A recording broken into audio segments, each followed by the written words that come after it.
Labdien! Šodien ir Rīgas enerģētikas aģentūras un Sijām Enerģija Baltika kopīgi rīkotais pasākums izbraukumā objektā. Tēma notekūdeņu siltuma atgūšana par tehnoloģisko risinājumu. Mūs piekrita laipni pastāstīt Ērika Lešinska, Sijām Enerģija Baltika un lūdzu viņu vārdu, lai ievadītu mūsu šodienas objektā. Mēs pašlaik atrodamies Ķīpsels pārbaseinā. Ķīpsels pārbaseinā ir uzstādītas notekūdeņu siltuma atgūšanas iekārta.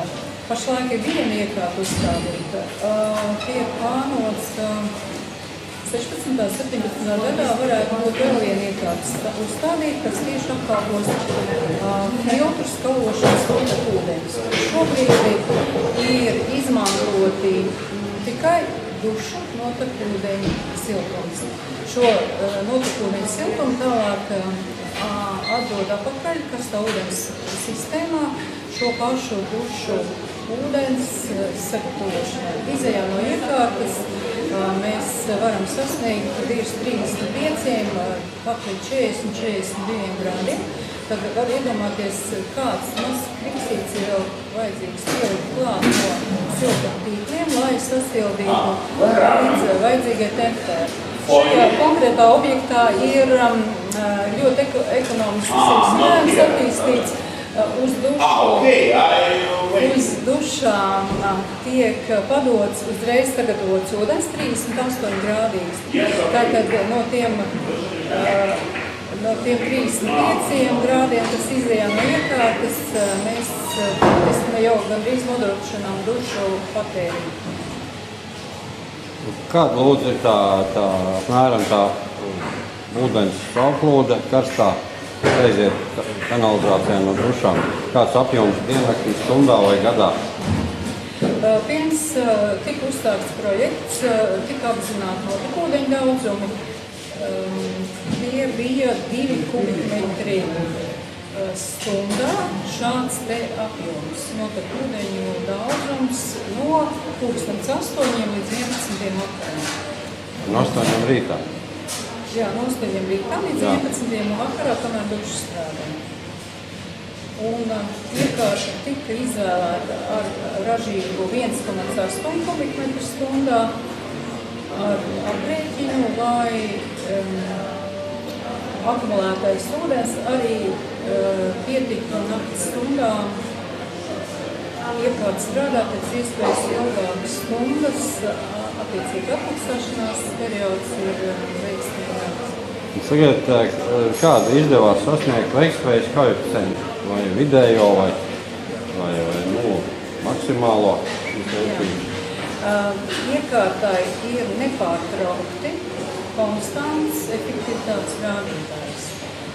Pateicoties tam, ka iekārtā ir integrēta iekšā pašattīrošība sistēma, kas neļauj aizaugt iekšējiem caurumvadiem, sieniņiem nenogūstinājās netīrumi, un katras 3 stundas automātiskā režīmā iekārtēja bumbiņas tāds švamītes, tādas porolona tipa bumbiņas tiek ar spēku izdīt cauri visām virsmām, kas nepārtraukti tiek uzturēts ideāli tīrā stāvoklī. Tātad efektivitāte nevienu brīdi, ne pa gadu, ne pa dienas griezumā nesazinās.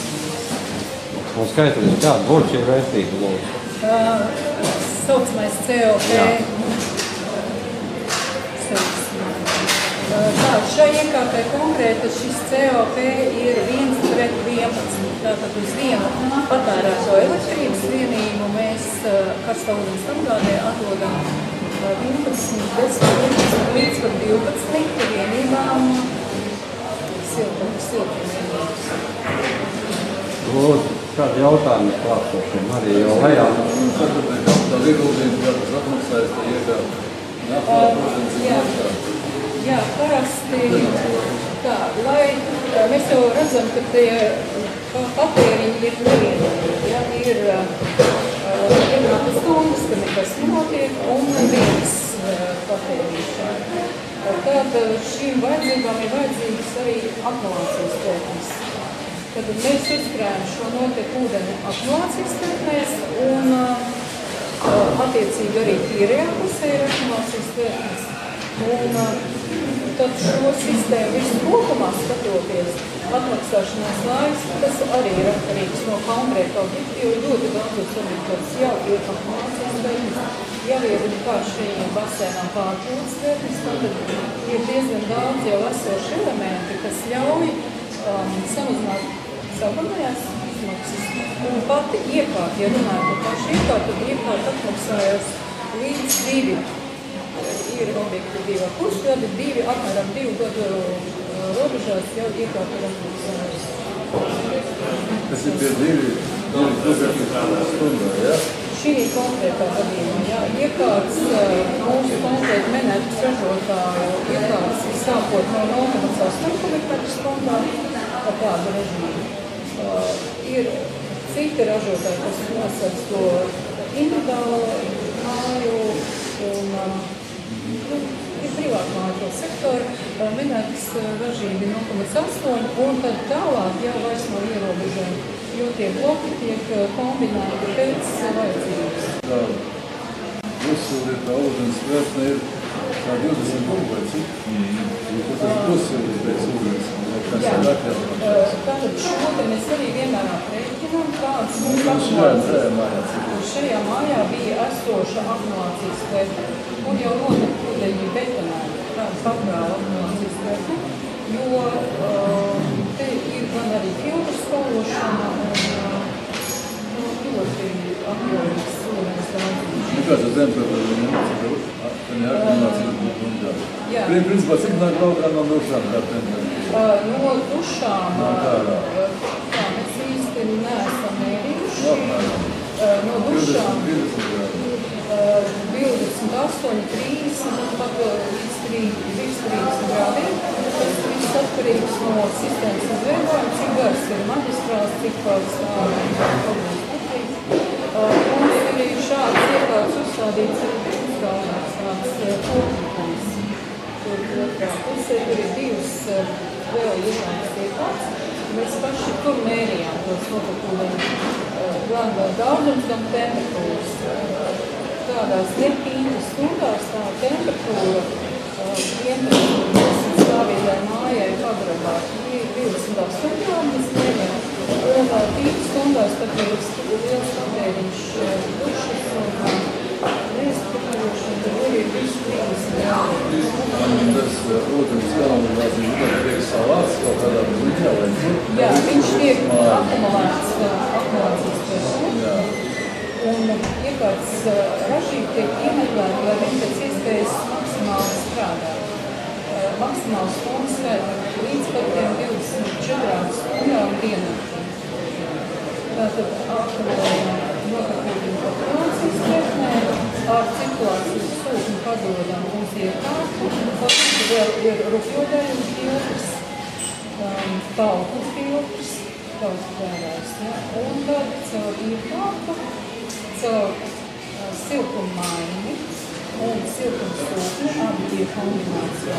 Tādā veidā mēs izrūstam pēc CO2 Tātad šodien esam pastāstījuši par notekūdeņu siltuma atgūšanas iekārtu, kas ir vācu firmas Menerga ražojums.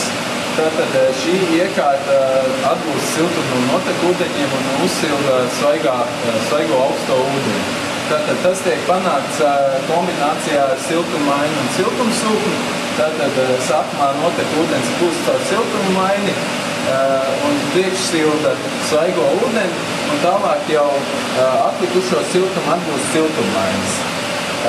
Tātad siltummaiņas ir pretplūsmu siltummaiņas, kas sanāk caurvadā, un arī te var redzēt tātad izsvaikotā seja tāda paša principa siltummaiņas, bet kondensators jau ir plāčs siltummaiņas, tas ir tā, lai ietaupītu tātad platību, jo, kā redzam, šie siltumaiņi ir diezgan lieli. Iekārtas sastāvā vēl ir svaigā ūdens cirkulācijas sūknis, kas tad nodrošina svaigā ūdens cirkulāciju, un pie sistēmas vēl ir notekūdeņu cirkulācijas sūknis, kas tad no notekūdeņu akumulācijas tvertnēm savāc notekūdeni un laist cauri iekārtu. Kas vēl ir svarīgi, ir komplektācijai 4-ceļu vāsts, kas ir domāts iekārtas paša tīrīšanās mehānismam. Kā zināms, notekūdeņi sastāv no izšķīdušu tauki un ziepes un citas vielas, kas var nosēsties uz siltumaiņiem.